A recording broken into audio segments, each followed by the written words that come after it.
దేవుడు మన జీవితంలో మన ఆయుష్ను పొడిగిస్తున్నాడు అంటే అర్థం ఏంటంటే, మన జీవితంలో దేవుడు తన కృపను విస్తరింప చేయుచున్నాడు అని అర్థం. కృప అంటే అర్థం ఏంటంటే, అర్హత లేని మనకు అర్హతనివ్వడం కృప. ఆధిక్యత లేని మనకు ఆధిక్యతనివ్వడం. ఒక స్థానానికి వెళ్ళలేని మనకి ఆ స్థానాన్ని కల్పించటం. అందుకోలేని మనకు ఆ అందుకునే స్థాయిని ఇవ్వడం. దీన్ని ఏమంటారంటే కృప అంటారు.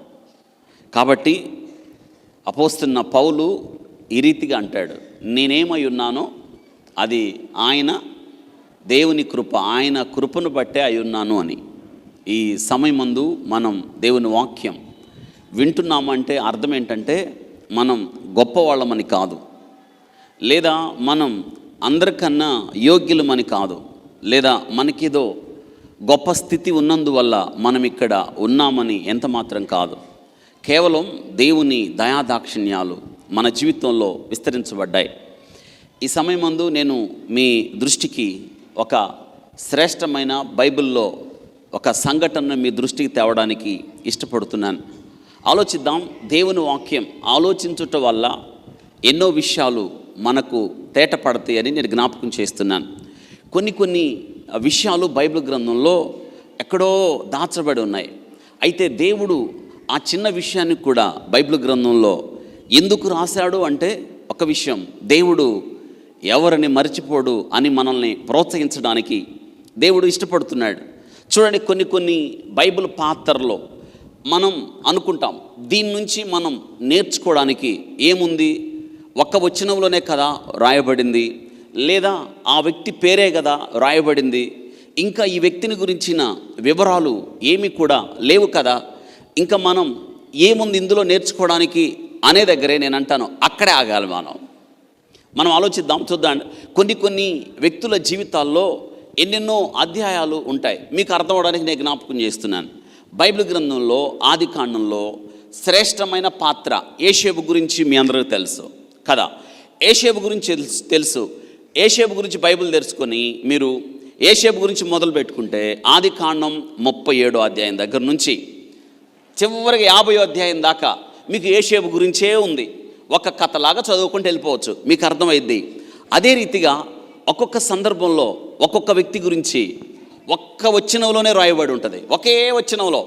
ఇంకా కొన్ని సందర్భాలలో ఒక వ్యక్తి అలా పేరు రాయబడి ఇంకా వ్యక్తి గురించి ఏముండదు. అయితే మనం ఆలోచించాల్సింది ఏంటంటే, దేవుడు యాదృచ్ఛికంగా ఏ ఒక్క వ్యక్తి పేరు రాయడు. ఆలోచించండి, ఒక వ్యక్తి పేరు బైబిల్ గ్రంథంలో రాయబడింది అంటే ఆ వ్యక్తిని గురించి నేర్చుకోవాల్సింది ఉంది అని నేను జ్ఞాపకం చేస్తున్నాను.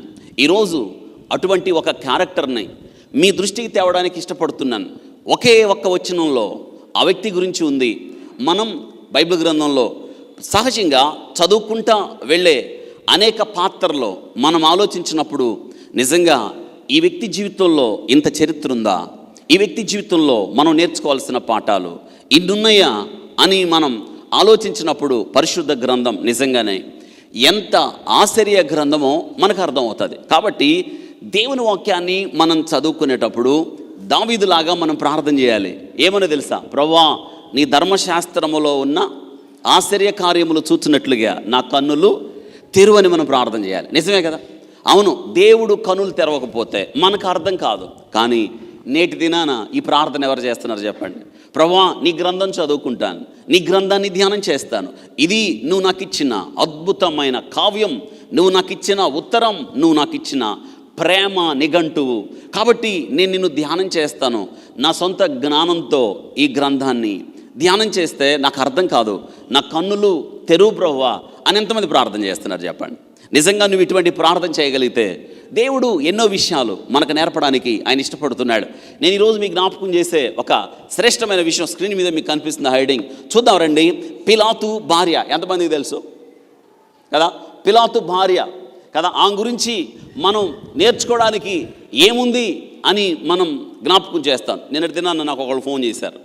ఆ ఫోన్ చేసి, రేపటి దినాన నాకు బాగా క్లోజ్ ఫ్రెండ్ అక్కడ ఆస్ట్రియా దేశంలో సేవ చేస్తారు వాళ్ళు. అయితే రేపటి దినాన ఏం చెప్తున్న వాక్యం అంటే, నేను పిలాతు భార్య గురించి చెప్తున్నానంటే వాడు అంటాడు, ఏముందిరా పిలాతు భార్య గురించి చెప్పడానికి అన్నాడు. నేనన్నా లైవ్లోకి వచ్చినన్నా, ఏముందిరా పిలాతు భార్య గురించి చెప్పడానికి. నిజమే, మనకు అలాగే అనిపిస్తుంది. ఏముంది పిలాతు భార్య గురించి చెప్పడానికి, ఒకే ఒక్క వచనం. నేనేమంటానంటే, పిలాతు భార్య దేవుని కొరకైన ఒక స్వరం. అందరూ చెప్పండి, దేవుని కొరకైన ఒక స్వరం. అందరూ చెప్పండి, దేవుని. అందరికీ స్వరాలు ఉన్నాయా లేవా? మామూలుగా అయితే పెద్దగా అరుస్తావు. ఈరోజు ఈ వాక్యం విన్న తర్వాత యువర్ వాయిస్ డస్ మ్యాటర్. నీ యొక్క స్వరం ఈరోజు ఎందుకు వాడాలో, ఎందుకు అరవాలో, ఏం చెప్పాలో, నీ స్వరం యొక్క విలువ నీకు తెలియాలి కదా. ఊరికే మాట్లాడతావు, ఊరికే అరుస్తావు. విచిత్రం ఏంటో తెలుసా, దేవుడు ఈమెను పిలాతు భార్యగానే పిలవడానికి ఇష్టపడ్డాడు. మీరు ఆలోచించండి, చరిత్రలో పిలాతు గురించి గతంలో మనం ధ్యానం చేశాం.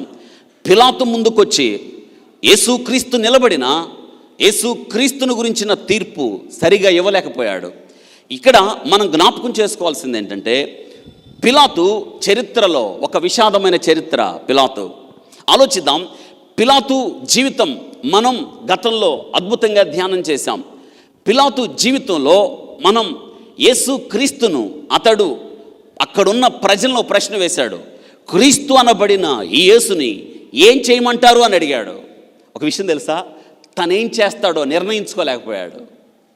అతడు ఇలా అనాల్సింది, ఇదిగో మీరు వద్దన్నారే ఈ క్రీస్తు, ఈయన నేరం చేశాడు అన్నారే, ఈయన మీద నేరాలు ఎన్నో మోపారు కదా, మీరు మోపిన నేరంలో ఈయనలో ఒక్కటైనను లేదు, కాబట్టి ఈయన నిర్దోషని తీర్పు తీరుస్తున్నాను, ఈయనని రక్షకుడిగా అంగీకరిస్తున్నాను అని చెప్పుంటే బాగుండేది. చెప్పాడా? క్రీస్తు అనబడిన యేసుని ఏం చేయాలి అన్నాడు. వాళ్ళు అన్నారు, సిలువ వేయండి అన్నాడు. ఈయన చేసిన పని ఏంటో తెలుసా, చేతులు కడిగేసుకొని, ఈ నేరం నా మీద కదా. ఇప్పుడు మనం ఆ పిలాతు తెలుసు మనకి, ఆ పిలాతుకు భార్య ఈమె. మనం ఈ పిలాతు భార్య గురించి తెలుసుకుంటున్నాం. ఇంతకీ ఈ పిలాతు భార్య గురించి ఒకే ఒక వచనం చూద్దాం రండి. ఈ పిలాతు భార్య గురించి ఒకే ఒక్క వచనంలో వ్రాయబడి ఉంది. మత్తయి సువార్త 27వ అధ్యాయం 19వ వచనం. అతడు న్యాయపీఠం మీద కూర్చుని ఉన్నప్పుడు అతని భార్య, అండర్లైన్, అతని భార్య. ఎవరి భార్య? పిలాతు భార్య. అతని భార్య, నీవు ఆ నీతిమంతుని జోలికి పోవద్దు తేల్చి చెప్పింది. నీవు విచారణ చెయ్యి అందా, లేదా విచారణ చేసి నీతిమంతుడని తెలుసుకో అందా? ఏముంది? ఆమె చెప్పింది. ఆయన ఎవరని? నీతిమంతుని జోలికి పోవద్దు, ఇప్పుడొద్దు, ఆయనను గూర్చి నేను కలలో మిక్కిలి బాధపడితేనని అతని యొద్దకు వర్తమానం. ఇంతే ఈయన గురించి ఉంది. ఒకే ఒక్క వచనంలో ఆశ్చర్యం. దేవుడు ఆమెను గురించి కూడా రాయించాడు. ఇది ఎంత ఆశ్చర్యం! పిలాతు చరిత్రలో ఒక విలక్షణమైన వ్యక్తి. క్రీస్తు శకం ఆయన్ని మనం ఆలోచించినప్పుడు 26 నుంచి 36 వరకు అతడు గవర్నర్గా పరిపాలన చేశాడు అని గతంలో మనం చూసాం. అయితే తిబెరియా గవర్నర్గా ఉన్నప్పుడు ఈ పొంతి పిలాతు అతడు సామ్రాజ్యాన్ని పరిపాలిస్తున్నప్పుడు ఈ పొంతి పిలాతు యూదయ ప్రాంతానికి గవర్నర్గా ఉండిపోయాడు. మనందరికీ తెలుసు, తిరుగులేని అధికారం కలిగిన వాడు ఇతడు. రోమా అధికారము కింద ఇతడు పనిచేస్తూ యూదులను అణగదొక్కడానికి వాడుకున్న ఉక్కు కవచము లాంటి వాడు ఈ యొక్క పిలాతు. ఎవరి మాట వినడు, కఠినుడు అంటారు ఇతన్ని. అటువంటి వ్యక్తికి ఈమె భార్య. చూడండి, యేసుక్రీస్తు తీర్పుకు వచ్చే సమయానికి ఆ ప్రాంతాన్ని పరిపాలిస్తున్నాడు రోమా గవర్నర్గా. ఎవరండి ఆయన? పిలాతు. మనందరికీ తెలుసు. ఆ పిలాతుకి భార్య.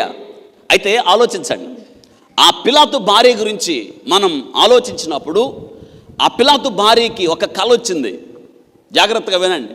యేసుక్రీస్తు తీర్పు సమయంలో ఆమెకు ఒక కల వచ్చింది. ఆ కళ ఏంటంటే యేసుక్రీస్తు నీతిమంతుడని ఆ కళ భావం. అందరు చెప్పండి, నాకు వచ్చిన కళ అంటే యేసుక్రీస్తు ఎవరని. పైగా ఒక మాట ఉంది, నేను ఆయన గురించి బహు బాధపడ్డాను అంది. ఆలోచిద్దాం, యేసుక్రీస్తు కళ ఆయన నీతిమంతుడని బహు బాధపడింది. ఎందుకు బాధ వచ్చింది ఆమెకి ఆలోచించండి. ఆమెకి ఏ కళ వచ్చిందో ఆ కళ తన భర్తకు చెప్పింది. ఇక్కడ వినండి, న్యాయపీఠం మీద కూర్చున్నాడు, యేసయ్య ఆయన ముందున్నాడు. ఒక విషయం తెలుసా, తీర్పు తీర్చే సందర్భాలలో లేదా ఒక తీర్పు సమయంలో ఎవరి సలహాలు ఒక న్యాయాధికారి తీసుకోడు. ఇది చట్టం కాదు. ఆలోచించండి ఒక్కసారి. ఒక తీర్పుని కుటుంబ సభ్యులు కూడా ప్రభావితం చేయడానికి వీలు లేదు. ఎవరి సలహాలు తీసుకోరు. జడ్జీలు వాళ్ళు తీర్పిచ్చే సమయంలో బంధువులు కానీ స్నేహితులు కానీ, చివరికి పోలీసు వారి యొక్క సహకారం కూడా తీర్పులో ప్రభావితం చేయడానికి వీల్లేదు. ఆలోచించండి ఒక్కసారి. ఇటువంటి సమయంలో ఆయన పీఠం మీద కూర్చున్నప్పుడు, పిలాతు పీఠం మీద కూర్చున్నప్పుడు భార్య కబురు చేసింది. ఆలోచించండి, ఏమనో తెలుసా? ఇదిగో నీ ముందున్న వ్యక్తి ఎవరో తెలుసా? ఆయన నీతిమంతుడు, ఆయన జోలికి నీవు పోవద్దు. పైగా అంటది, రాత్రి కలగన్నాను, ఆ కలలో బాధపడ్డాను అని. ఇంతకీ ఎందుకు బాధపడి ఉంటుందామా? ఈరోజు ఈ వాక్యంలో నేను జ్ఞాపకం చేస్తున్నాను. పేరు లేని ఈమె ఈ దినాన మనతో మాట్లాడుతూనే ఉంది. చూద్దాం ఈమె వాక్య భాగంలో. ఇంతకీ ఈమె ఎవరు అంటే మనం ఆలోచించినప్పుడు చరిత్రలో పిలాతు భార్య ఉంది. చరిత్రలో ఇక్కడ మత్తయి సువార్త రాసిన దాన్ని బట్టి ఈమె చరిత్రలో మనం ఆలోచించినప్పుడు మరొక సువార్త ఉంది. ఆ సువార్త అది అపోక్రఫిక్ గ్రంథము అనే ఒకటి ఉంది, బైబిల్కి సమకాలిక గ్రంథం. దానిలో ఈమె పేరు ఏమని ఉందంటే, మనం ఆ పేరు కూడా జ్ఞాపకం చేసుకోవడం మంచిది. ఆ పేరు చూడండి, స్క్రీన్ మీద మీకు ఆ పేరు కనిపిస్తుంది. క్లౌదియా ప్రొక్యూలా ఆమె పేరు. ఆ మాట రాసుకోండి. క్లౌదియా ప్రొక్యూలా, చరిత్రకారులు. పిలాతు భార్య పేరు క్లౌదియా ప్రొక్యూలా. అందరూ చెప్పండి, ఏం పేరు ఆమె పేరు? క్లౌదియా ప్రొక్యూలా ఆమె పేరు. అది పిలాతు భార్య పేరు. మత్తయి సువార్త, మార్కు సువార్త, లూకా సువార్త, యోహాను సువార్త, అలాంటి సువార్త మరొకటి ఉంది, నికోదేము సువార్త అని. ఊరికే గుర్తుపెట్టుకుందాం. ఏ సువార్త? అందరు చెప్పండి, ఏ సువార్త? నికోదేము అందులో ఉంది. ఆమె పేరు నికోదేము సువార్త. నికోదేము సువార్త అందులో క్లౌదియా ప్రొక్యూలా ఆమె పేరు. క్లౌదియా ప్రొక్యూలా. కాబట్టి మనం జ్ఞాపకం చేసుకుందాం ఈమె గురించి కొన్ని శ్రేష్టమైన విషయాలు. ఆమె గురించి మన జీవితంలో మనం నేర్చుకోవాల్సిన శ్రేష్టమైన అనుభవాలు మనం నేర్చుకోవడానికి ప్రయత్నం చేద్దాం. ఈ ఉదయకాలం మందు చూద్దాం రండి. ఈమె దేవుని, నేనంటాను దేవుని కొరకైన ఒక స్వరం. ఈమె దేవుని గురించి మాట్లాడింది. ఒక ఆశ్చర్యకర విషయం ఏంటో తెలుసా? ఎవరు ఆ దినాల్లో యేసయ్యని ఎలాంటి ముద్ర వేశారో తెలుసా?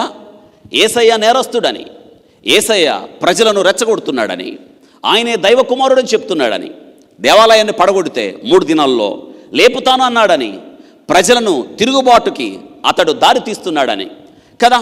అన్ని ఆయన మీద అన్ని నేరాలు మోపారు, తీసుకొచ్చి నిలబెట్టారు. ఆలోచించండి. తీర్పంతా కూడా యేసయ్యకి అనుకూలంగా వచ్చిందా, వ్యతిరేకంగా వచ్చిందా? అంత వ్యతిరేకంగా. యేసయ్యని చివరికి ఆలోచించండి, యేసయ్యని దగ్గరగా ఉండి చూసిన వాళ్ళు, యేసయ్య ద్వారా మేలు పొందినవారు, యేసయ్య ద్వారా ఉపకారం పొందిన వాళ్ళు కదా. ఒక్కడంటే ఒక్కడు యేసయ్య పక్క నిలబడలేదు.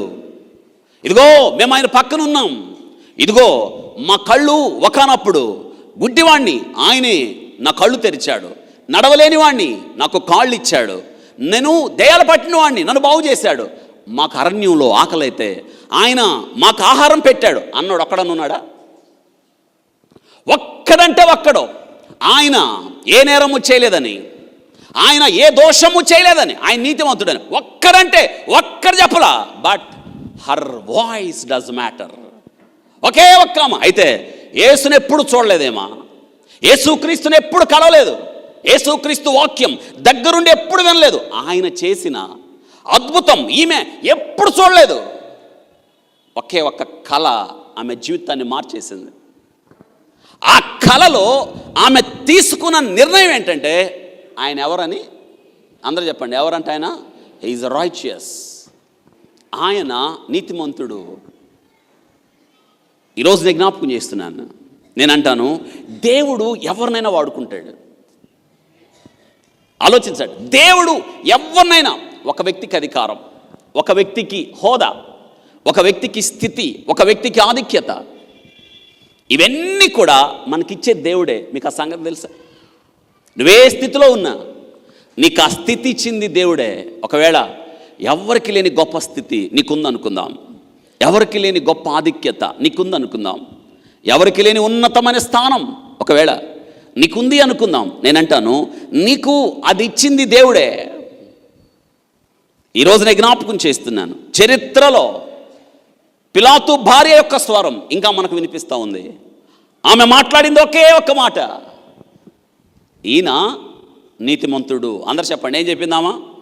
నీతిమంతుడు అని చెప్పింది. ఆలోచించండి, సన్హెంద్రియ సభ అని ఉంటుంది అక్కడ, 70 మంది అందులో సభ్యులు ఉంటారు. ఒక్కొక్క సభ్యుడు ధర్మశాస్త్రంలో ఆరితెరిపోయాడు. చట్టం అంటే ఏంటో తెలుసు, మోషే ధర్మశాస్త్రం అంటే ఏంటో తెలుసు. సన్హెంద్రియ సభ రెజల్యూషన్ పాస్ చేసింది, ఈయన్ని ఖచ్చితంగా సిలువ వేయండి అని. సన్హెంద్రియ సభలో 70 మందిలో ఒక్కడన్నా చెప్పాడా ఈ నీతిమంతుడని? చెప్పాడా? ఒక ఆడ మనిషి చెప్పింది. ఇది హౌ డేర్ షీ. ఇదండి ఈరోజు నేను జ్ఞాపకం చేస్తున్నాను. ఒక మంచి మాట చెప్తాను, వినండి. పిలాతుకు మంచి భార్య. ఏమంటారు మీరు? ఎస్ ఆర్ నో అమ్మా? ఏంటి మాట్లాడరు? ఎస్, పిలాతుకి మంచి భార్య, ఇట్స్ గుడ్ వైఫ్. వైఫ్ అంటే ఏంటో తెలుసా? వైఫ్ అంటే నైఫ్ అనుకుంటున్నారా? నో. వైఫ్ అనే మాటకి ఒక ఆయన డెఫినేషన్ ఇచ్చాడు, WIFE. స్పెల్లింగ్ చెప్పండి ఒకసారి, అది కూడా చెప్పిస్తాం మీ చేత. W for wonderful, I for instrument, F for E for ever. Wonderful instrument for ever అంటే ఏంటంటే ఆమె దేవుని చేత నిర్మించబడిన అద్భుతమైన పరికరం. ఎవరు? వైఫ్. నేనంటాను, పిలాతుకి మంచి భార్య, ఇట్స్ గుడ్ వైఫ్ కదా. కానీ గుడ్ వైఫ్ గుడ్ సజెషన్ చేస్తే అతడు వినలేదు. నిజమే, ఆలోచించండి. మంచి భార్య ఆయనకి కదా. యోగ్యురాలు తన భర్తకి, అందరూ చెప్పండి అమ్మ, భర్తకేంటి? కిరీటం. యోగ్యురాలు తన భర్తకు కిరీటం. ఇక్కడ ఇంకొక విషయాన్ని జ్ఞాపకం చేస్తున్నాను. నేను ఒక పెళ్ళికి వెళ్ళాను వాకింగ్ చెబుదామని. ఆ పెళ్ళికి వెళ్తే వాకింగ్ చెబుదామని, ఆ పెళ్ళి ఇంకా జరగబోతుంది. ఆ పెళ్ళికి ఇంకొక పాస్టర్కి ఆయన పిలిచి ఆయన చెప్తున్నాడు, ఆ పెళ్లి చేసుకునే వాళ్ళకి చెప్తున్నాడు, చక్కని వాక్యం చెప్పకుండా అంటున్నాడు, మ్యారేజ్ అంటే ఏంటో కాదు, పెద్ద సముద్రంలోకి దూకటం అంటున్నాడు. ఏంటంట? పెద్ద సముద్రంలోకి దూకటం అని అంటాడు ఆయన. 3 రింగులు ఉన్నాయి. ఏ రింగులు? 3 రింగులు ఉన్నాయి. పెళ్లి కొడుకు జాగ్రత్తగా విను. మొట్టమొదట నీకు ఎంగేజ్మెంట్ రింగు పెట్టారా? ఏ రింగ్ అంటది? ఎంగేజ్మెంట్ రింగ్ పెట్టారా? పెట్టారు. ఈరోజు నీకు ఇంకొక రింగు పెడతారు. ఆ రింగ్ ఏంటంటే వెడ్డింగ్ రింగు. ఈ రోజు నుంచి నీకు సఫరింగు అంటున్నాడు ఆయన. పెళ్లి చేసుకునేవాళ్ళు చెప్పే సఫరింగ్లా అంటే భార్య అంటే ఆయన దృష్టిలో ఎవరంట? ఏమ్మా ఎవరో? సఫరింగా? దేవుడు అదేనా చెప్పమన్నాడు? భార్య సఫరింగ్ కాదు. నేను ఆ తర్వాత బాధ కలిగింది, పెళ్లి చేసుకోవడానికి పిలిస్తే అతనికి దీవించడం పోయి, వాక్యం చెప్పడం పోయి, అతను అంటున్నాడు, ఇక నుంచి నీకు సఫరింగే ఈ వల్ల. సఫరింగ్ కాదు, కాంప్లిమెంట్. మీరు ఆలోచించండి. అవ్వను చూసినప్పుడు ఆదాము నాకు సఫరింగ్ అన్నాడే, పాట పాడా? చెప్పండి, పాట పాడాడు కదా. ఒక మాట జ్ఞాపకం చేస్తున్నాను, it's a compliment. Wife is nothing but compliment, it's aid, helpmate, helper, equality. Bible గ్రంథం ఇలా చెప్తా ఉంది. ఆలోచించండి ఒక్కసారి. పిలాతు భార్య గుడ్ కాంప్లిమెంట్. ఈ వాక్య భాగంలో కొంచెం దాని గురించి కొన్ని ఆలోచనలు పిలాతు భార్య గురించి మనం చేద్దాం. పిలాతు భార్య దేవుని కొరకైనా ఒక స్వరం మాట్లాడింది వాళ్ళ భర్తతో.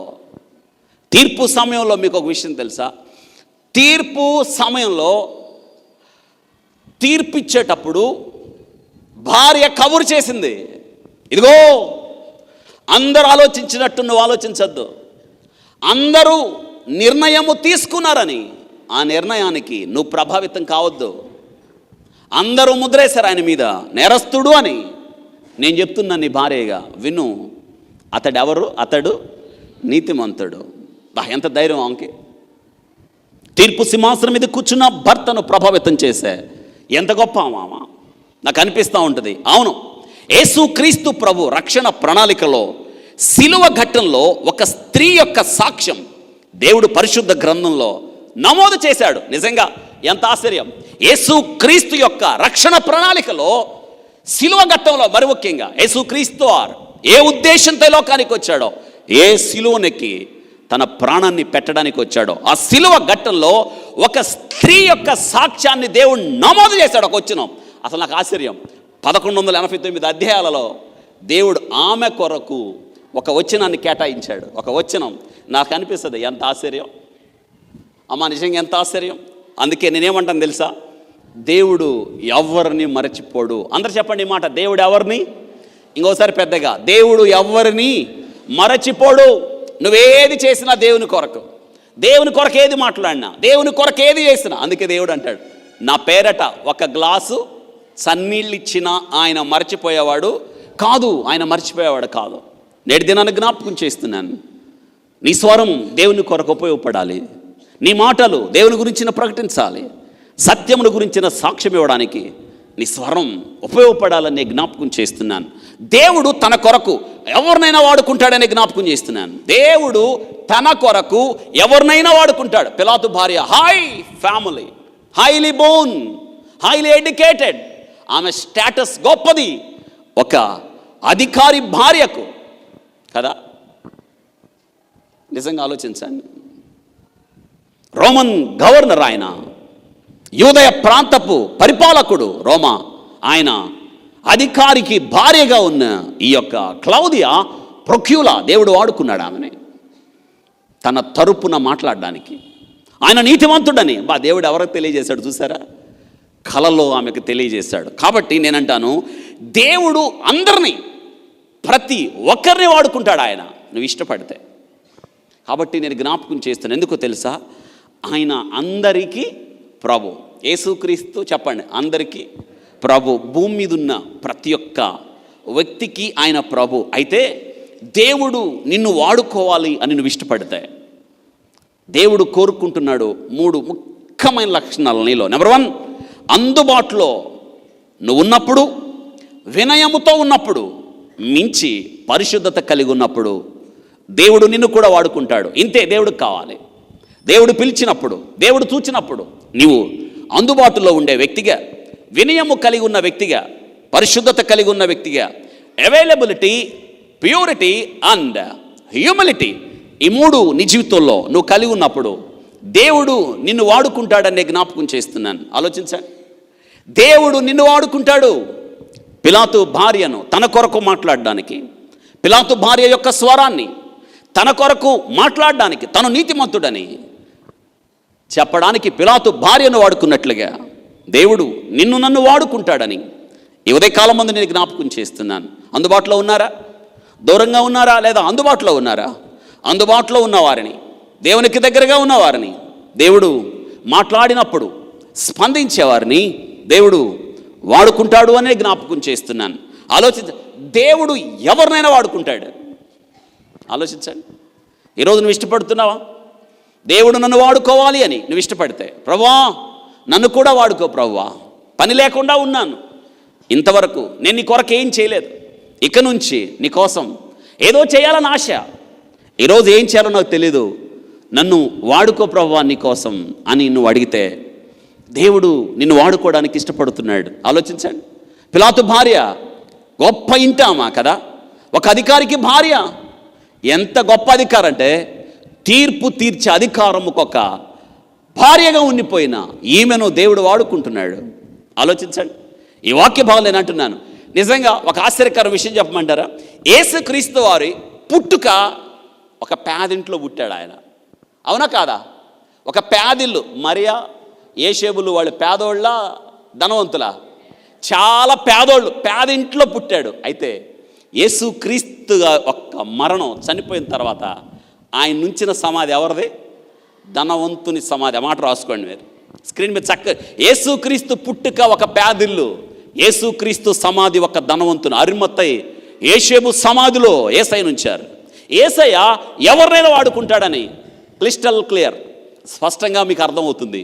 ఆయన ఎవరినైనా వాడుకుంటాడు. పేదవాళ్ళని వాడుకుంటాడు, ఉన్నవాళ్ళని వాడుకుంటాడు, ధనవంతుల్ని వాడుకుంటాడు, పేదవాళ్ళని వాడుకుంటాడు, జ్ఞానవంతుల్ని వాడుకుంటాడు, వెర్రివారిని వెనుకుంటాడు. అందుకే నేను జ్ఞాపకం చేస్తున్నాను, ఆయన పుట్టుక ఒక పేదింట్లో. ఎందుకో తెలుసా? యేసయ్య పుట్టిన తర్వాత ఆయన ధర్మశాస్త్ర ప్రకారం, శుద్ధీకరణాచార్య ప్రకారం దేవాలయానికి తీసుకెళ్ళి అర్పించడానికి పేదవాళ్ళకి ఒక అవకాశం ఉంది ధర్మశాస్త్రంలో. మిగతా వాళ్ళైతే గొర్రెను వధిస్తారు, అంత ధనం లేని వాళ్ళు 2 గువ్వల్ని. కాబట్టి యేసయ్య తల్లిదండ్రులు ఈ లోకంలో ఏం వధించారు? గువ్వలు, అంటే పేదవాళ్ళని అర్థం. వాళ్ళ దగ్గర చరిత్రకారులు చెప్తారు, వాళ్ళ దగ్గర ఏ ధనం లేదు. అయితే జ్ఞానులు వెళ్ళి యేసయ్యను దర్శించినప్పుడు బంగారం ఇచ్చాడు ఒక జ్ఞాని. బంగారము, సాంబ్రాణి, బోళం. అయితే చాలా కాలం ఆ బంగారంతో కాలం గడిపినట్టుగా చరిత్రలో మనం చూస్తాం. కాబట్టి నేటి దినాన యేసయ్య ఎవరినైనా వాడుకుంటాడు.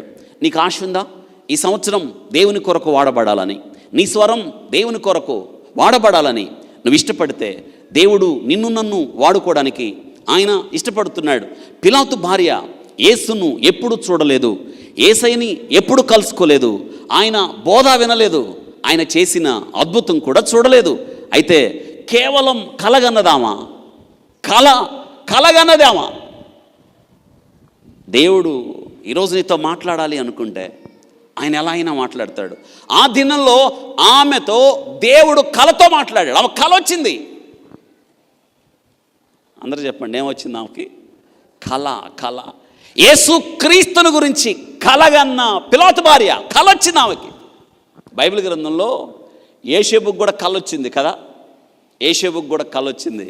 యేసేబు, నీ భార్యను చేర్చుకోవడానికి నువ్వు ఎందుకు సంశయిస్తున్నావు? కల వచ్చింది. కల వేరు, దర్శనం వేరు. అమ్మ వింటున్నారా? కల అంటే నిద్రపోయేటప్పుడు వచ్చింది, దర్శనం అంటే మేలుకున్నప్పుడే వచ్చింది. పాత నిబంధనలో యేసేబుకు కూడా కల. అందుకే యేసేబుకు ఒక పేరు పెట్టాడు. అదిగో వస్తున్నాడు. ఎవరు? కలలు కనేవాడు వస్తున్నాడు. మీకు కళలు వస్తున్నాయా?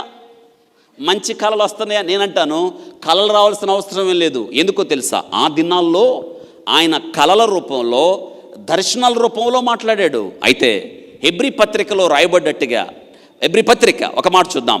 దైవ దర్శనము పొందిన పిలాతు భార్య, దైవ దర్శనము చూడండి, ఆమెకు దేవుడు కళ ద్వారా మాట్లాడాడు. హెబ్రీ పత్రిక 1వ అధ్యాయం 1-2 వచనాలలో, పూర్వకాలం మందు నానా సమయముల్లోనూ నానా విధములుగాను ప్రవక్తల ద్వారా మన పితరులతో మాట్లాడిన దేవుడు ఈ దినములు అంతమందు కుమారుని ద్వారా మనతో మాట్లాడాను. ఇది మీరు కట్టత పెట్టండి, ఇది చాలా అవసరం నేటి దినాల్లో. పూర్వకాలం మందు నానా సమయముల్లో, పూర్వకాలంలో నానా సమయాల్లో నానా విధములుగా ప్రవక్తల ద్వారా మన పితరులతో మాట్లాడిన దేవుడు. ప్రవక్తల ద్వారా, ఇది పూర్వకాలం, ప్రవక్తల ద్వారా దేవుడు మాట్లాడాడు. కానీ నేటి దినాల్లో ఇంతకు మించి దేవుడు మాట్లాడే వాయిస్ అవసరంలా. తెలుసా, చాలామంది దర్శనాలు వచ్చినాయి, నీ గురించి నేను చెప్తా, నీకేం జరుగుద్దో నేను చెప్తా, నీ కట్ట జరిగిద్ది. దయచేసి నమ్మకండి, ఇంతకు మించిన దేవుని స్వరం నీ జీవితంలో ఏది కూడా ఉండదు. పోస్టర్ల మీద చూస్తూ ఉంటాం, ఆయనకి దైవ దర్శనాలతో అవి చెప్తాడు, ఈ చెప్తాడు. డోంట్ బిలీవ్, నమ్మద్దు. ఇంతకు మించిన వాయిస్ నీ జీవితంలో ఏది కూడా అవసరంలా. ఒక మాట చెప్తాను, నీకేం జరిగిద్దో వాళ్ళకి చెప్పబోయే బదులు దేవుడు నీకు చెప్పడా? కానీ మనుషులు దురద చెవులు కలిగిన వారై, సత్య బోధ ఎక్కడైతే ఉందో అక్కడికి వెళ్లకుండా విచిత్ర వింతలు ఎక్కడైతే జరుగుతాయో, విచిత్రంగా ఎక్కడైతే ఉంటాయో జనాలు అక్కడికి వెళ్తూ ఉంటారు. దయచేసి అటువంటి బోధలు మనకు అవసరం లేదు. వాక్యం ఏదైతే చెప్తుందో వాక్యానుసారంగా ఎక్కడైతే ఉందో వాక్యానికి వ్యతిరేకంగా ఏ బోధ ఉన్నా నేటి దినాన్ని నేను అదే అంటాను, మనం కూడా బెరియా సంఘస్థుల్లాగా మారిపోవాలి కదా. ఏం చేశారు వాళ్ళు? పౌలు చెప్పిన వాక్యం అలా ఉందో లేదో, ఈరోజు ఇక్కడ విన్న వాక్యం ఇలా ఉందో లేదో ఇంటికెళ్ళి తెలుసుకోగలగాలి. ఇక్కడ చెప్పేశారు కదా అని నమ్మేయడానికి వీల్లేదు. నేటి దినాన్ని ఏమైపోయిందో తెలుసా?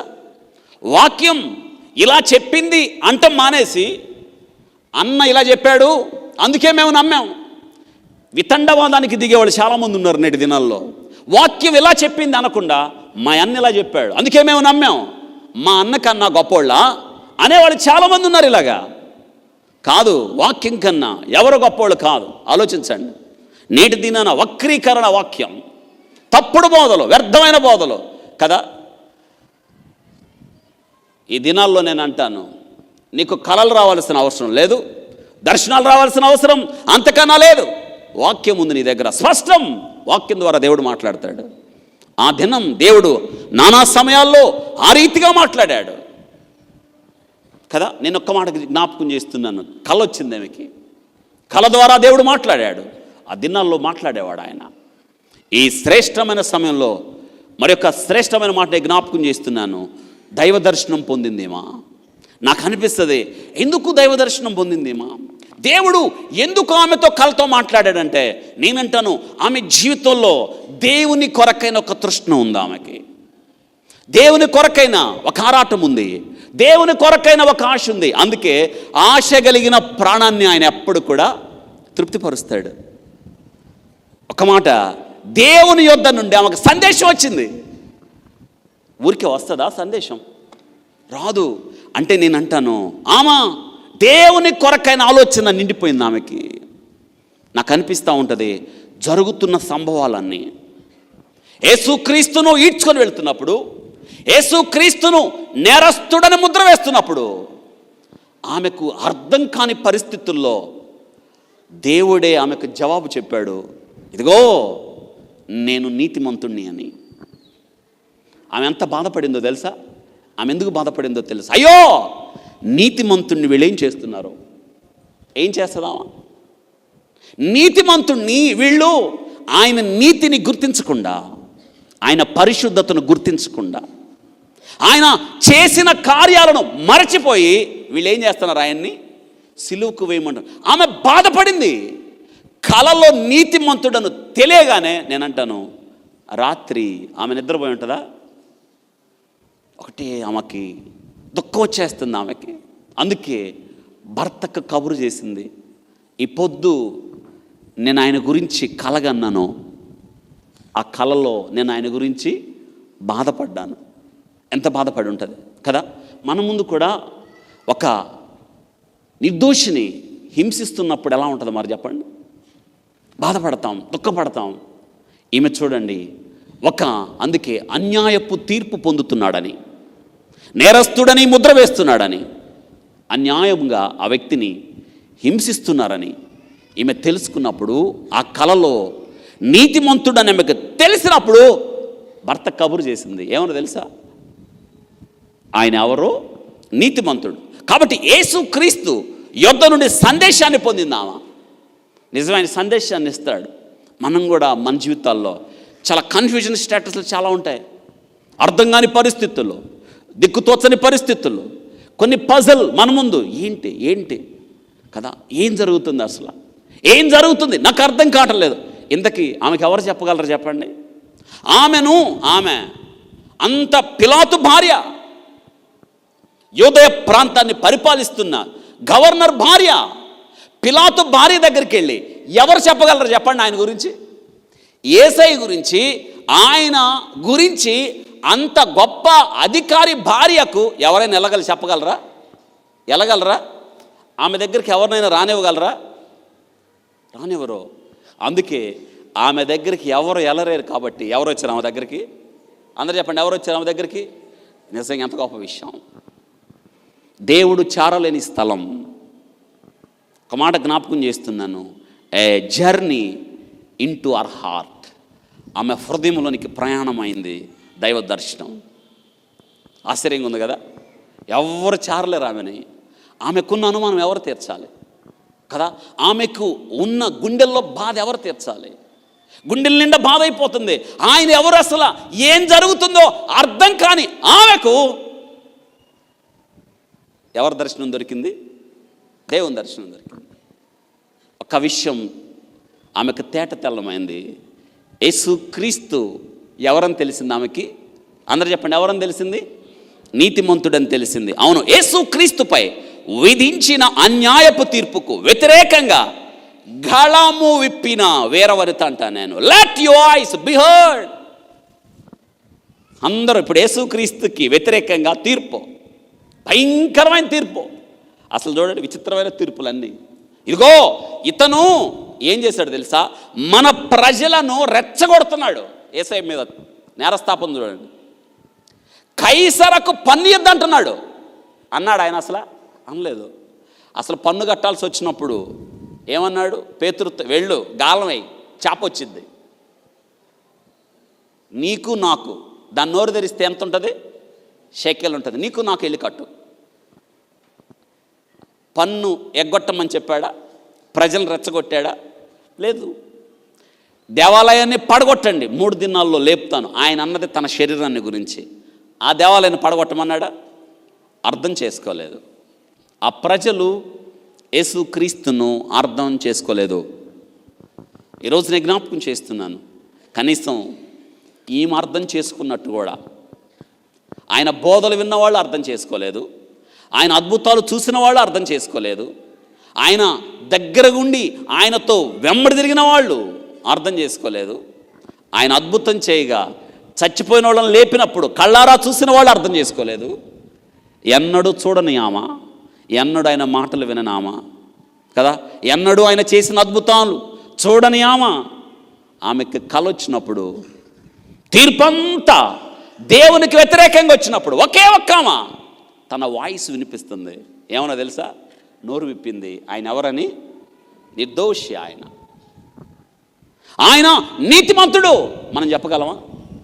సమాజం అంతా ఒక వ్యక్తిని పిచ్చోడు అంటుంటే, సమాజం అంతా ఒక వ్యక్తిని నేరస్తుడు అంటే, మీరు ఒక్కళ్ళే నిలబడి, మరి ముఖ్యంగా తల్లులైన మీరు నిలబడి, ఒక్కళ్ళే నిలబడి, లేదు ఈ వ్యక్తి నీతిమంతుడు అని చెప్పగలమా? చెప్పం. మనం అనుకుంటాం, మనకెందుకు, మనం చెప్తే ఎవరింటారు, మనకెందుకు, అమ్మో సమాజం అంతా మనకు వ్యతిరేకం అవుతుంది, మనం ఎందుకు చెప్పాలి, వద్దు మనం చెప్పొద్దు. కానీ అంత గొప్ప స్థానంలో ఉన్న పిలాతు భార్య, నేను జ్ఞాపకం చేస్తున్నాను, తన నోరు విప్పింది. ఎవరికి చెప్పాలో వాళ్ళకే చెప్పింది. ఆలోచించండి. ఆమె, నేనేమంటాను, పిలాతు భార్య ఒక్కటే, ఒక్కటి, యేసయ్య నీతిమంతుడని నోరు తెరిచి చెప్పిన ఒకే ఒక్క ఆమె. ఎవరన్నామా? పిలాతు. అందుకే దేవుడు ఆమెను తన గ్రంథంలో ఆమె గురించి రాయడానికి దేవుడు ఒక వచనాన్ని కేటాయించాడు. ఈ పొద్దు నాకు కల వచ్చింది. ఆ కలలో నేను తెలుసుకున్న సత్యం ఏంటో తెలుసా? ఆయన నీతిమంతుడు, ఆయన జోలికి నువ్వు పోవద్దు. ప్రజలందరూ వెళ్ళారు ఆయన జోలికి. తన భర్తకు కబురు చేసింది. యేసుక్రీస్తుని గురించి పిలాతు భార్య సాక్ష్యం, యేసుక్రీస్తు నీతిమంతుడు, జీసస్ ఇన్నోసెంట్ మ్యాన్. ఆమంది యేసుక్రీస్తు నిర్దోషి. ఆయన ఇన్నోసెన్స్ తన భర్తకి కబురు చేసింది. సహజంగా ఒక మాట జ్ఞాపకం చేస్తున్నాను, తీర్పు ఇచ్చేటప్పుడు కనీసం కుటుంబ సభ్యులకు కూడా మాట్లాడడానికి వీలు లేదు. ఆ తీర్పు సింహాసనం అంత విలువైంది, ఆ తీర్పు సింహాసనం అంత గొప్పది. కానీ ఈమె ధైర్యం చేసింది. నేనంటాను, దేవుని స్వరమును విన్న పిలాతు భార్య కలలో దేవుని స్వరాన్ని వింది. ఏం విందో కదా, దేవుడు ఆమెతో మాట్లాడాడో. అందుకే ఆమె అంటుంది, నేను బాధపడ్డాను ఆయన గురించి. అయ్యో నిర్దోషిని ఇలా చేస్తారా, నేరస్తుడని ముద్ర వేస్తారా? ఏ నేరం చేశాడు ఆయన? ఏ దోషము చేశాడు? ఏ అతిక్రమం చేశాడు? ఆయన అంతరకు మేలే చేశాడు. ఆలోచించండి. ప్రజలను చూసినప్పుడు ఆమెకు బాధ కలిగింది, ప్రజలను చూసినప్పుడు ఆమెకు దుఃఖం కలిగింది, ప్రజలను చూసినప్పుడు ఆమెకు వేదన కలిగింది. ఒకనప్పుడు ఆయనంటే తిరిగిన వాళ్ళే కదా వీళ్ళంతా, ఆయన ద్వారా మేలు పొందిన వాళ్ళే కదా వీళ్ళంతా. నేటి దినాన ఒకనప్పుడు ఆయనకి వ్యతిరేకంగా ఉన్న బయట ఉన్న స్వరాలన్నీ నేటి దినాన ఏమైనాయి? ఆయనకి వ్యతిరేకమైనవి. నేను అంటాను, అన్ని స్వరాలు మోగబోయినాయి, ఒకే ఒక్క స్వరం బయటకు వచ్చింది. అదే పిలాతు భార్య యొక్క స్వరం. ఆ స్వరంలో ఆమె ఇచ్చిన ఒక సాక్ష్యం ఏంటో తెలుసా? ఆయన నీతిమంతుడు. అందరు చెప్పండి, ఏమైనా సాక్ష్యం చెప్పింది? కాబట్టి దేవుని స్వరమును విన్నది. నేనంటాను, దేవుని స్వరం వినడమే కాదు, తన మనస్సాక్షికి లోబడి ఇది చెప్పకుండా ఉండలేకపోయింది. ఇంకొక మాట ఆలోచించండి, చెప్పకుండా ఉండలేకపోయింది. తన మనస్సాక్షి తనని బలవంతం చేసింది అని ఇక్కడ నేను జ్ఞాపకం చేస్తున్నాను. తన మనస్సాక్షికి పిలాతు భార్య లోబడిపోయింది. ఒక మాట, మనం ఎక్కడైనా మనం మాట తిప్పేయచ్చు, అబద్ధం ఆడచ్చు, మోసం చేయొచ్చు, కానీ మన మనస్సాక్షిని మనం ఎప్పుడు మోసం చేయలేం. మీకు తెలుసా ఈ సంగతి? మనస్సాక్షి నీలో ఉంచిన ఒక టీచర్, ఒక ఉపాధ్యాయుడు, నీ మనస్సాక్షిని దాటి నువ్వు వెళ్ళలేవు. నీ మనస్సాక్షికి నువ్వు ఎప్పుడు దూరంగా వెళ్ళలేవు. నీ మనస్సాక్షిని నువ్వు మోసం చేయలేవు, తెలుసా? అందుకే అపోస్తలుడైన పౌలు అంటున్నాడు, నా మనస్సాక్షి నిర్మలమైంది, నా మనస్సాక్షి, నా మనస్సాక్షి నా మీద నేరస్థాపన చేయటం లేదు. ఎంత మంచి సాక్ష్యం! ఈరోజు నేను జ్ఞాపకం చేస్తున్నాను, నీ మనస్సాక్షి ఎలా ఉంది? నీ మనస్సాక్షిని కాపాడుకున్నావా? నీ మనస్సాక్షి చెప్పినట్టు నువ్వు జీవిస్తున్నావా? నేను జ్ఞాపకం చేస్తున్నాను, మనస్సాక్షిని బట్టి భక్తి చేసిన అనేక మంది బైబిల్ గ్రంథంలో ఉన్నారు. ఇంకా మోషే ధర్మశాస్త్రము ఇవ్వనప్పుడు, ఇంకా బోధించడానికి ఏ బోధకుడు లేనప్పుడు, ఆలోచించండి, ఆది కాండంలో చూస్తాం, యేషేబు ఆమెతో మాట్లాడుతున్నాడు, పోతిఫరు భార్యతో, పాపము నాతో చెయ్యి అని ఎదురు వచ్చిన పోతిఫరు భార్యతో యేషేబు అంటున్నాడు, ఇంత ఘోరమైన దుష్కార్యం నేను చేసి దేవునికి వ్యతిరేకంగా నేను ఎలాగ పాపము కట్టుకొందును, నేను ఎలా పాపం చేస్తా? ఎవరు చెప్పారు ఆయనకి? ఎవరు బోధ చేశారు? నువ్వు పాపం చేస్తే నీవు దోషి అవుతావని ఎవరు చెప్పారు? That is conscious. మనస్సాక్షి యుగం అంటారు. ఏ బైబుల్ లేదు, ఏ ధర్మశాస్త్రము లేదు, నీతిని బోధించే ఏ బోధకుడు లేడు, ఏ యాజకుడు లేడు. ఇది ఆది కాండంలో జరిగిన సంగతి. దానికన్నా ముందుంది యోబు గ్రంథం. యోబు గ్రంథం అరుణోదయమున లేచి ఒకవేళ తన బిడ్డలో పాపము చేశారేమోనని, పాపం చేశారు, ఒక్కొక్కరి కొరకు అరుణోదయమున దహన బలులు అర్పించారు. ఎవరు చెప్పారు ఆయనకి? మనస్సాక్షి. మీకు ఒక విషయం తెలుసా? ఈ మనస్సాక్షికి లోబడితే జీవితాలు మారిపోతాయి. కానీ నేటి దినాన మనిషి మనస్సాక్షిని చంపేసుకున్నాడు. దేవుని స్వరాన్ని విన్నా ఈ పిలాతు భార్య మనస్సాక్షికి లోబడిపోయి నోరు తెరిచింది. ఇదండి ఈరోజు ఈ వాక్యం నీ మనస్సాక్షిని గుచ్చుకోవటం లేదా? ఈ వాక్యం నీ మనస్సాక్షిని ప్రేరేపించట్లేదా? ఎన్ని అవకాశాలు వచ్చాయి దేవుని గురించి మాట్లాడడానికి, దేవుని గురించి ప్రకటించడానికి. ఎన్ని అవకాశాలు వచ్చాయి కదా, ఒక్కసారి నోరు తెరిచావా? ప్రతికూల పరిస్థితుల్లో దేవునికి వ్యతిరేకంగా ప్రజలందరూ మాట్లాడడానికి ఒక్కడు ముందుకు రానప్పుడు అనుకూలంగా మాట్లాడిన ఒకే ఒక్క high aristocrat family, highly Born, ఉన్నతమైన కుటుంబంలో జన్మించినమా ఒకే ఒక్కమా సాక్ష్యం చెప్తుంది యేసయ్య గురించి, ఆయన నీతిమంతుడు అని. నిజంగా ఎంత ఆశ్చర్యకరమైన సాక్ష్యం కదా. అవును, నేను జ్ఞాపకం చేస్తున్నాను, సత్యము వైపు నిలిచిన సాహస వనిత పిలాతు భార్య, స్టాండ్ ఫర్ ట్రూత్, సత్యం వైపు నిలిచిందేమా కదా. యేసయ్య వెంట తిరిగిన వాళ్ళు, యేసయ్యను అనుకున్న వాళ్ళు, యేసయ్య ద్వారా అద్భుతాలు చేసిన వాళ్ళు, పగలు రాత్రి ఆయనంటే తిరిగిన వాళ్ళు ఒక్కడు లేడు. ఒక్కడంటే ఒక్కడ కూడా లేడు. సత్యం వైపు నిలిచింది పిలాతు భార్య. నిజంగా ఆలోచించండి, నిలవాల్సింది ఎవరు? ఆయన ద్వారా మేలు పొందిన వాళ్ళు కదా. ఆయన ద్వారా మేలు పొందిన వాళ్ళు, ఆశీర్వాదాలు పొందిన వాళ్ళు, దీవెన పొందిన వాళ్ళు. కానీ నేటి దినాన వారెవ్వరూ లేరు ఆయనతో. సత్యం వైపు నిలిచింది కదా, సత్యం వైపు తేల్చి చెప్పింది. ఆయన నీతిమంతుడని తను ఎరిగిన సత్యాన్ని భర్తతో పంచుకున్న పిలాతు భార్య. ఏ సత్యం తెలిసింది ఆమెకి? కల్లో ఆయన నీతిమంతుడని తెలిసింది. అందుకే ఈ వార్త, యేసుక్రీస్తుని గురించిన ఈ వార్త, ఆయన నీతిమంతుడని, నిర్దోషి అని, ఈ వార్త ఎవరో చెప్పింది? భర్తకి. అందరు చెప్పండి, ఎవరో చెప్పిందమ్మా? భర్తకి చెప్పింది. యేసయ్యను గురించిన వార్త, ఆయన నీతిమంతుడని, సత్యాన్ని, తను ఎరిగిన సత్యం చెప్పకుండా ఉండలేకపోయింది. తను ఎరిగిన సత్యాన్ని భర్తకు పంచింది. ఇది చేయాలి ఈరోజు మనం. ఒక ప్రశ్న మీ ముందు ఉంచుతున్నాను నేను, ఆలోచించండి. యేసుక్రీస్తుని గురించిన సత్యం నువ్వు ఎరిగావు, నీ భర్తకు చెప్పావా? ఆయన నిర్దోషి అని, యేసుక్రీస్తు అందరికీ ప్రభు అని, పాపులను రక్షించడానికి క్రీస్తు యేసు లోకమునకు వచ్చాడని చెప్పావా? ఎప్పుడైనా నీ నోరు తెరిచావా? మనం అనుకుంటాం మనకెందుకు. చెప్పేవాళ్ళు చాలామంది ఉన్నారు. ఇది మన వల్ల అయిద్దా? మన వల్ల కాదు. చాలాసార్లు ఇలా అనుకోలేదా? తను ఎరిగిన సత్యం భర్తకు చెప్పింది, భర్తతో పంచుకుంది. ఎందుకు తెలుసా? భర్తకు చెప్పవలసిన బాధ్యత భార్యకు ఉంది. ఈరోజు నేను జ్ఞాపకం చేస్తున్నాను. పొలంలో పనిచేస్తూ ఉంది మన భార్య.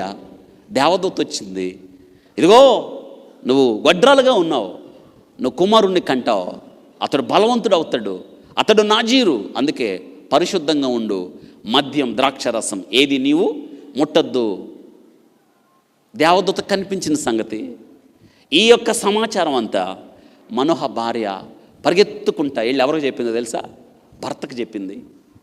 అయ్యా, నాకు దేవుని దూత కనిపించాడు, నాకు నేనంట గర్భమును ధరిస్తున్నానంట, కొడుకు పుడతాడంట, బలవంతుడుగా ఉంటాడంట, అతడు నాజీరంట అని భర్తకి చెప్పగానే భర్తకు ఆశ్చర్యమైంది. ఇద్దరు కలిసి ప్రార్థన చేశారు. ఏమని తెలుసా? ప్రభువా, నీవు నా భార్య కనిపించావంట, మా అక్కు కనిపించు ప్రభువా అని ప్రార్థన చేశాడు. ఈ ప్రార్థన ఎవరు చెప్పబట్టి చేశాడు? అందరూ చెప్పండి అమ్మా, ఎవరు చెప్పబట్టి చేశాడు? మరి చెప్పావా ఎప్పుడైనా? దేవుడి వాక్యం మాట్లాడాడు, ఎప్పుడైనా చెప్పావా? ఒక్క మాట నేను జ్ఞాపకం చేస్తున్నాను. మనం ఏమనుకుంటాం తెలుసా? నేను మాట్లాడితే ఆ వ్యక్తి మారతాడా అనుకుంటావు, నేను మాట్లాడితే ఆ వ్యక్తి వింటాడా అనుకుంటావు, నీకు వచ్చా అసలు మాట్లాడడం అనుకుంటావు. లేదు, నువ్వు మాట్లాడేది దేవుని మాటలో.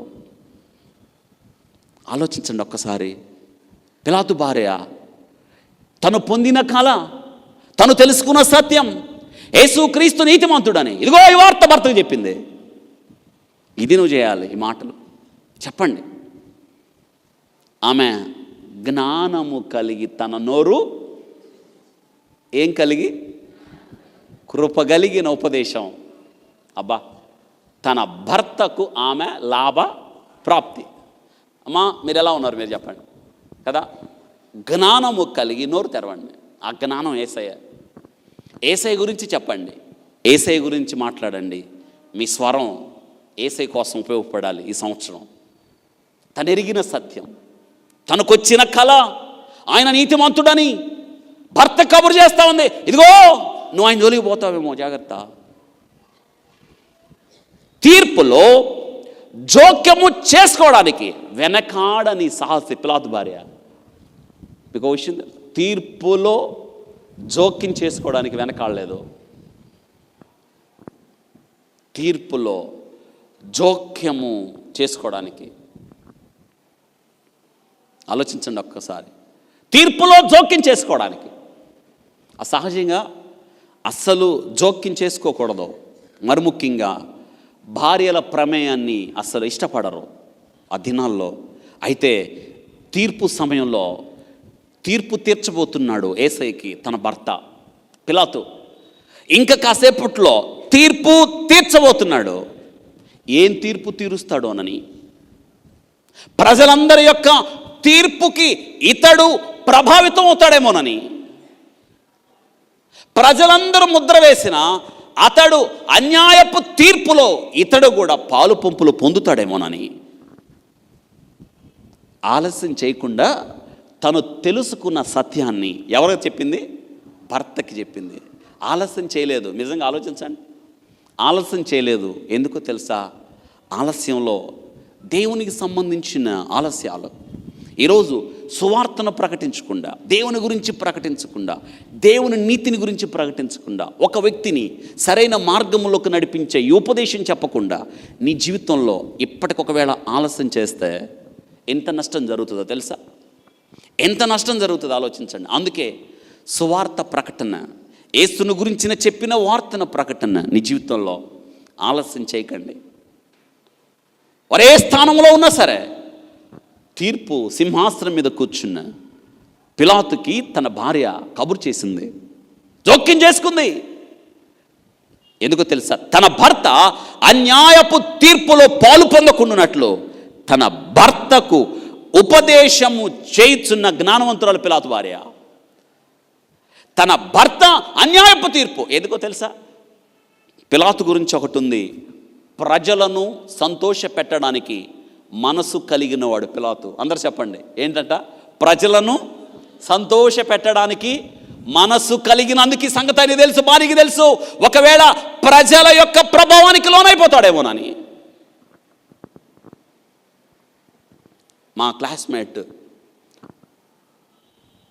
వాళ్ళ నాన్న హైకోర్టు డివిజన్ బెంచ్లో ఆయన జడ్జి.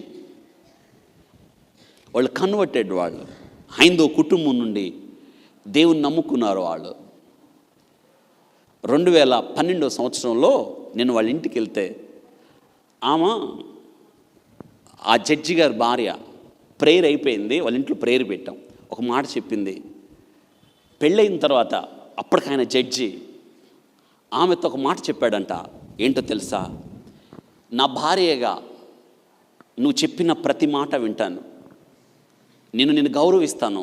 అయితే నా రిక్వెస్ట్ లేదా నా ఆజ్ఞ, నా శాసనం, జీవితంలో ఎప్పుడు కేసుల విషయంలో నువ్వెన్నడూ జోక్యం చేసుకోవడానికి వీలు. ఒక జడ్జి తన భార్యకి చెప్పాడంట. ఆమె చెప్తుంది, పెళ్ళైన తర్వాత ఈ ఒక్క మాటలో, ఈ ఒక్క విషయంలో నీ మాట నేను వినను. అప్పుడు అన్నాడయ్యా అలాగా. కానీ ఇప్పుడు మా వివాహం అయ్యి 30 సంవత్సరాలు, ఏ రోజు నా భర్త ఎన్నో ప్రభావాలు నా మీదకి వచ్చినాయి, ఏ రోజు కేసు విషయంలో జోక్యం చేసుకోలేదు. కేసుల విషయం ఎన్నడూ ఇంట్లో మాట్లాడలేదు. నాకు అనిపించింది, ఇది చదువుతున్నప్పుడల్లా నాకు ఆమె చెప్పిన మాట గుర్తొస్తుంది. తన భర్త వివాహం అయిన తర్వాత చెప్పాడు, భార్యగా నిన్ను గౌరవిస్తా, నిన్ను ప్రేమిస్తా, నీ సలహాలు తీసుకుంటా. అయితే ఒక్క విషయం, ఎన్నడూ కేసుల విషయం నువ్వు నాకు సలహాలు ఇవ్వడానికి వీలు ఒప్పుకోరు ఎవరు.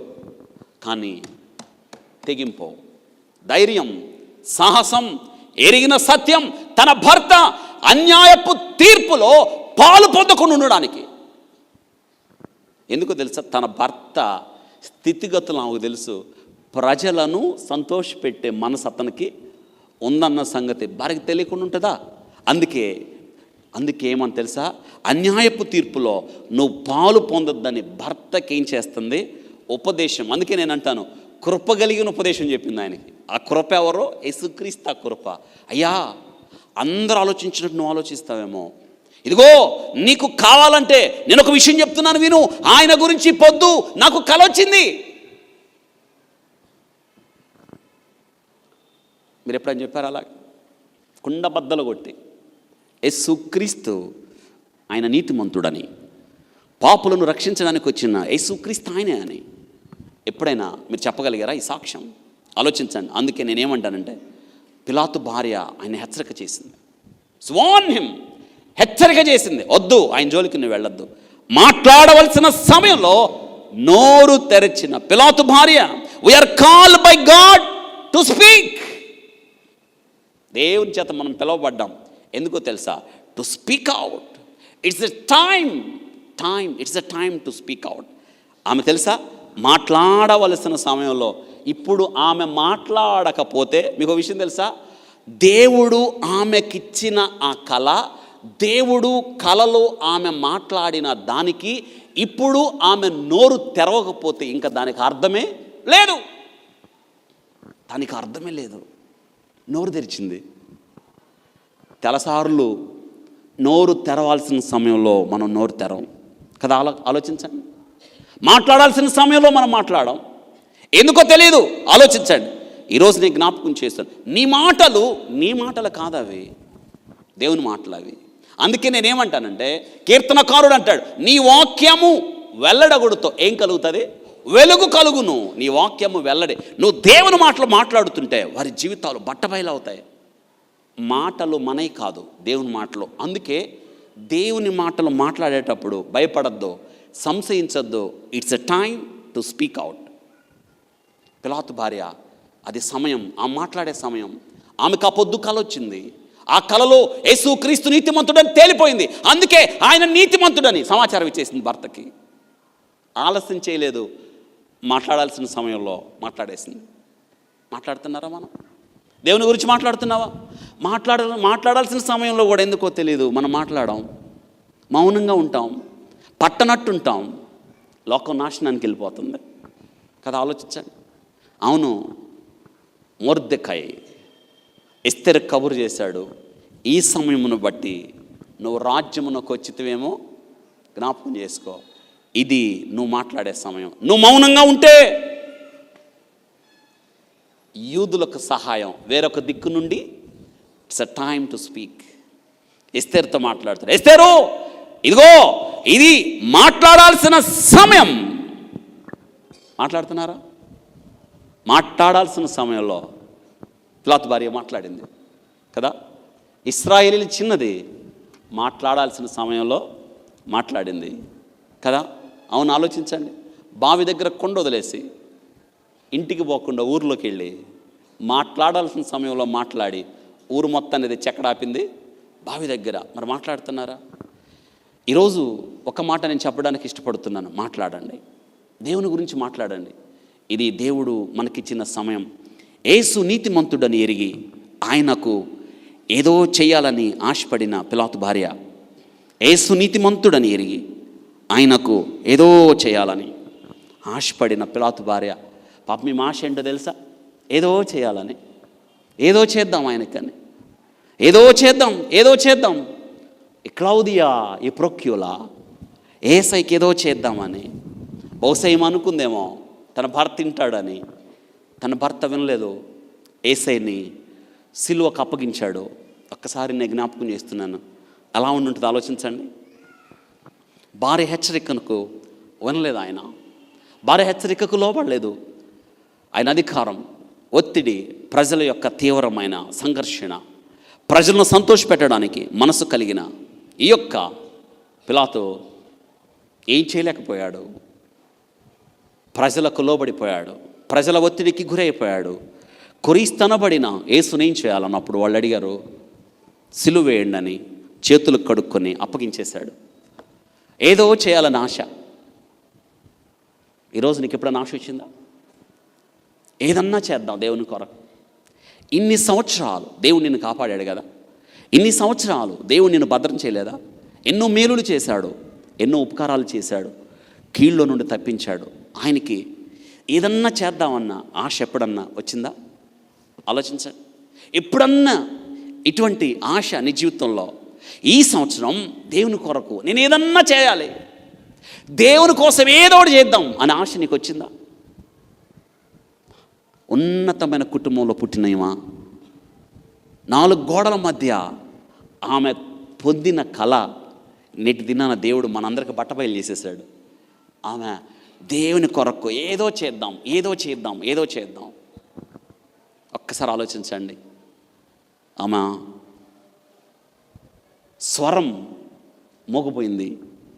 సిలువకు అప్పగించబడ్డాడు యేసుక్రీస్తు. అది ప్రణాళిక, రక్షణ ప్రణాళికలో భాగంగా సిలువకు అప్పగించబడ్డాడు. ఒక్కసారి ఆలోచించండి. పిలాతు భార్య చరిత్ర ప్రస్థానంలో ఏమైందో మనం ఆలోచించినప్పుడు, మనం ఆమెను గురించి తలంచినప్పుడు, మనకి ఆమె మరొక సందర్భంలో అపోస్తలుడైన పౌలు జ్ఞాపకం చేస్తాడు. ఇదంతా మనం ఆలోచించినప్పుడు చరిత్రలో మనం ఆమెను గురించి దేవుడు ఒక్క మాట రాయడానికి ఇష్టపడ్డాడు. ఆ తర్వాత కాలంలో తన జీవితాన్ని ప్రభుకు సమర్పించేసిందని, ఆమె ప్రభు కొరకు తన జీవితాన్ని అప్పగించేసుకొని ఇథియోపియా ఆర్థోడాక్స్ చర్చిలో దేవుని కొరకు ఒక సంఘ పరిచారకురాలుగా మిగిలిపోయిందని, తిరిగి కొద్ది కాలం అపోస్తలుడైన పౌలుతో సహకారిగా ఉండిపోయిందని, చివరికి ఆమె దేవుని కొరకు హతసాక్షిగా చనిపోయిందని చరిత్ర చెప్తుంది. అయితే బైబిల్ గ్రంథంలో లేదు. అయితే అపోస్తలుడైన పౌలు అతడు రోమా చెరసాల్లో ఉండి తిమోతికి ఉత్తరం రాస్తూ, తిమోతి ఇదిగో నిన్ను ఈ యొక్క క్లౌదియా నిన్ను అడిగినట్టు చెప్పమంది అని అడుగుతున్నాడు. చూద్దాం రండి ఆ మాట. అపోస్తలుడైన పౌలు తిమోతి రాసిన రెండో పత్రికలో 4వ అధ్యాయం 21వ వచనంలో మనం ఈ సందర్భంలో ఈమెను మరొకసారి ఇక్కడ జ్ఞాపకం చేస్తాం. చాలామంది చరిత్రకారులు అపోస్తలుడైన పౌలు ఉచ్చరించిన, ఆమెను ఉదహరించిన ఈమె పిలాతు భార్యగానే చాలామంది నమ్ముతారు. అయితే చరిత్రలో రాయబడింది కానీ బైబిల్లో మనకి ఏ ఆధారం లేదు. అయితే నేను ఈ యొక్క కాలాలు లెక్క కట్టిన తర్వాత నిజంగా నేను నమ్మాను ఆమె అయి ఉంటుంది ఖచ్చితంగా. శీతాకాలం రాకమునుపు 2 తిమోతి పత్రిక 4వ అధ్యాయం 21వ వచనం, శీతాకాలం రాకమునుపు నీవు వచ్చుటకు ప్రయత్నం చేయము. యుబూలు పుదే లీను క్లౌదియా, అండర్లైన్, ఈ క్లౌదియా పిలాతు భార్య అని నమ్ముతారు. ఈ క్లౌదియా సహోదరులందరూ నీకు వందనములు చెప్పుచున్నారు. అప్పటికి ఈమె పెద్దామైపోయింది. చివరికి ఈమె దేవుని కొరకు హతసాక్షిగా ఆమె చంపబడింది అని నమ్ముతారు. నేటి దినాన చాలామంది యోధా సాంప్రదాయం ప్రకారం ప్రతి సంవత్సరం నవంబర్ 9వ తారీఖున ఆమెను యూదులు జ్ఞాపకం చేసుకుంటారు. క్లౌదియా ప్రొక్యూలా నవంబర్ 9వ తారీఖు, ప్రతి సంవత్సరం నవంబర్ 9వ తారీఖున ఆమె శిరఛేదనం చేయబడిందని, దేవుని కొరకు చంపబడిందని నమ్ముతారు చాలామంది. అయితే వాస్తవం మనకి బైబిల్ గ్రంథంలో రాయబడలేదు కానీ చరిత్రలో రాయబడింది. అయితే ఒక్క మాట నేను జ్ఞాపకం చేస్తున్నాను, యువర్ వాయిస్ డస్ మ్యాటర్. ఈ ఒక్క మాట, నీ స్వరం దేవుని కొరకు ఉపయోగపడాలి. అందుకే నేను అంటాను, పిలాతు భార్య దేవుని కొరకైన ఒక స్వరం, ఆ స్వరం మూగపోలేదు, ఆ స్వరం నేటికి వినిపిస్తుంది. ఏంటో తెలుసా? ఆ స్వరం ఆయన నీతిమంతుడని, ఆయన నిర్దోషని, పాపుల్లో చేరక ప్రత్యేకంగా ఉన్నవాడని, ఆకాశ మండలము కంటే మిక్కిలి హెచ్చైన ఆ స్వరం ఇంకా వినిపిస్తూనే ఉంది. ఈరోజు ఒక మాట చెప్పి నేను ప్రార్థన చేస్తాను. అంత ఉన్నత కుటుంబంలో ఉన్న పిలాతు భార్య కదా, యేసయ్యను తెలుసుకున్న తర్వాత యేసయ్య కోసం తన ప్రాణాన్ని పోగొట్టుకోవడానికి కూడా ఇష్టపడింది ఈ క్లౌదియా ప్రొక్యూలా. ఈరోజు దేవుడు ఎవరినైనా వాడుకుంటాడు. ఆయన ధనికులను వాడుకుంటాడు, పేదవారిని వాడుకుంటాడు, జ్ఞానవంతుల్ని వాడుకుంటాడు, వెర్రివారిని వాడుకుంటాడు. దేవుడికి అందుబాటులో ఉండేవారిగా, వినయం కలిగిన వారిగా, పరిశుద్ధత కలిగిన వారిగా ఈరోజు ఒకవేళ నువ్వు ఉండగలిగితే దేవుడు నిన్ను వాడుకోవడానికి ఆయన ఇష్టపడుతున్నాడని నేను జ్ఞాపకం చేస్తున్నాను. ఆలోచించండి, ఒక తీర్మానం చేసుకోండి. అవును, దేవుని కొరకైన ఒక స్వరంగా నేనుంటాను. నేను ఎరిగిన సత్యం ప్రకటించడానికి నేను భయపడను. నేను ఎరిగిన సత్యం, యేసు క్రీస్తుని గురించిన నేను ఎరిగిన సత్యం అనేకులకు చెప్పడానికి నేను సాహసం చూపిస్తాను, అడుగు ముందుకేస్తాను, వెనుతిరిగి చూడను అని ఒక తీర్మానం చేసుకోగలిగితే మనం కూడా ఈ వాక్యము ద్వారా శ్రేష్టమైన పాఠాలు నేర్చుకుని ఆధ్యాత్మిక జీవితంలో ఉన్నతమైన స్థానానికి ఎదగడానికి అవకాశం ఉంది. దేవుడి వాక్యమును మన కొరకు ఆస్వాదించునుగా.